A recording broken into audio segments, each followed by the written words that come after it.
ছোট দল বা বড় দল এই জিনিসগুলো, but as a professional cricketer আমরা আসলে এক একটা বল বাই বল চিন্তা করি যে কীভাবে ওই বলটার সাথে আমরা ফাইট করে জিততে পারি। সো ইম্পর্ট্যান্ট ওইটাই যে আমরা কীভাবে আমাদের যে সেরা খেলাটা আছে ওটা খেলতে পারি, অপোনেন্ট যেই দলই হোক। আমি একটু আগে যেটা বললাম যে কালচার, আমরা জিম্বাবুয়ের সাথে যেভাবে খেলবো সেটা যেন আমরা সেই মন মানসিকতা, সেই বডি ল্যাঙ্গুয়েজ, সেই চিন্তা ভাবনাটা যেন সাউথ আফ্রিকা টিমের সাথেও থাকে বা আরেকটা বড় দলের সাথেও থাকে। সো এই জায়গাটা যেন আপনাদের মধ্যেও ডিফারেন্স তৈরি না হয়, এটা আমাদের প্লেয়ারদের মধ্যেও ডিফারেন্স তৈরি না হয়।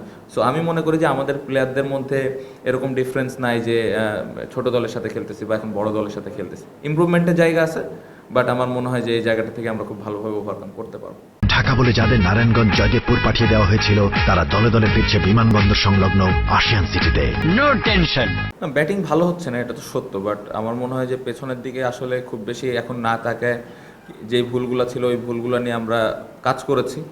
অবশ্যই এই জায়গায় আরও ইমপ্রুভমেন্টের জায়গা আছে, বাট আমার মনে হয় প্রত্যেকটা প্লেয়ার খুব স্পেসিফিকভাবে ওই জায়গাগুলো নিয়ে কাজ করেছে যে ভুলগুলো অতীতে হয়েছে। সো আমি অ্যাজ এ ক্যাপ্টেন হিসেবে এটাই আশা করব সবার কাছে যে নতুনভাবে শুরু হচ্ছে এবছরের যেহেতু প্রথম টেস্ট আমাদের, সো আমরা যেন শুরুটা ভালো করতে পারি এবং আমি আশা করব যে ব্যাটসম্যানরা খুব ভালোভাবে কন্ট্রিবিউট করতে পারবে।